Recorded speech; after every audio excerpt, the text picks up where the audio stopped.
వెన్నెల దీపం. అనంతపురం జిల్లాలోని చిన్న గ్రామంలో సత్య అనే 10 సంవత్సరాల అమ్మాయి తన అమ్మమ్మ మంగతయారుమ్మతో కలిసి నివసించేది. సత్యకు తల్లిదండ్రులు లేరు. చిన్నతనం నుంచే అమ్మమ్మ చేతిలోనే పెరిగింది. వారి చిన్న పూరి గుడిసే, పక్కన ఉన్న చిన్న వ్యవసాయ భూమి, అదే వారి లోకం. మంగతాయారుమ్మ కూలి పనులు చేసి ఆ చిన్న పొలంలో పనిచేసి సత్యను కంటికి రెప్పలా చూసుకునేది. సత్య కూడా అమ్మమ్మకు చేదోడు వాదోడుగా ఉండేది. పొలం పనుల్లో సహాయం చేసేది, పశువులను చూసుకునేది, అప్పుడప్పుడు దగ్గర్లోని వాగునుంచి నీళ్లు తెచ్చేది. సత్యకు చదువు మీద చాలా ఆసక్తి. ఆమె చురుకైనది, తెలివైనది. పాడగలదు, బొమ్మలు వేసేది, కథలు చెప్పేది, ఇలా పలు రకాలుగా తన ప్రతిభను కనబరిచేది. కాని మంగతాయారుమ్మ మనసులో ఎప్పుడూ ఒకటే ఆలోచన: నా తర్వాత నా సత్య పరిస్థితి ఏంటి? ఎవరు చూసుకుంటారు? ఒంటరిగా ఎలా బతుకుతుంది అని దిగులు పడేది. ప్రతి రాత్రి సత్య నిద్రపోయాక ఆ ఆకాశంలోని వెన్నెల వైపు చూస్తూ తన మనసులోని ఆందోళనను దేవుడికి చెప్పుకునేది. దేవుడా, నా సత్య ఎంతో మంచిది, తెలివైంది, తన కష్టాలు చూడకూడదు, తన భవిష్యత్తు బాగుండాలి అని ప్రార్థించేది. సత్య అమ్మమ్మ దిగులను గమనించినా తన చిరునవ్వుతో ఆ దిగులను పోగొట్టడానికి ప్రయత్నించేది. కాలచక్రం గిర్రున తిరిగింది. సత్య కష్టపడి చదువుకుంది.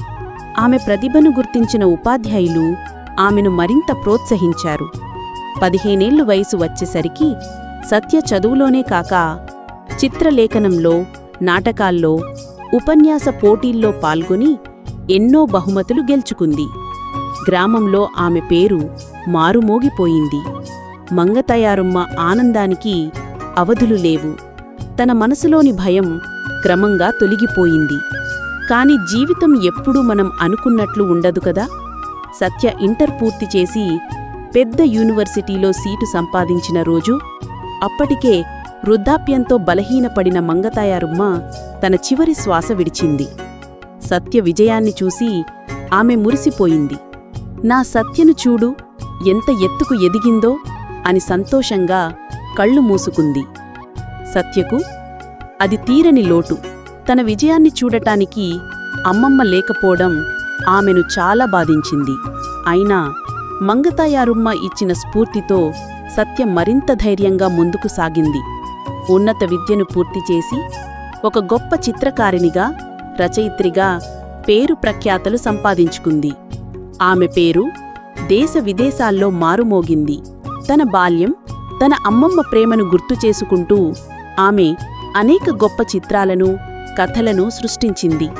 అవి ప్రపంచవ్యాప్తంగా ప్రశంసలు అందుకున్నాయి. ఒకరోజు ఒక పెద్ద ప్రెస్ మీట్లో సత్య తన విజయం గురించి మాట్లాడేటప్పుడు ఆమె కళ్లల్లో నీళ్లు తిరిగాయి. ఈరోజు నేను సాధించిన విజయం వెనుక నా అమ్మమ్మ త్యాగం, ఆమె నమ్మకం ఉన్నాయి. ఆమె నా వెన్నెల దీపం.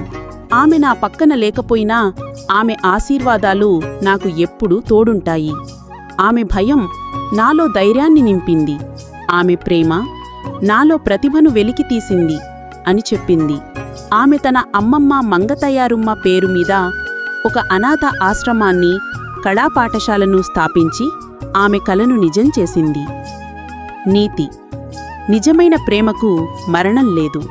మనకు ప్రేమను పంచినవారు భౌతికంగా మనతో లేకపోయినా వారి ఆశీర్వాదాలు, వారి స్ఫూర్తి మనతో ఎప్పుడూ ఉంటాయి. కష్టమనేది ఒక పాఠం. అది మనలో దాగి ఉన్న శక్తిని బయటకు తెస్తుంది.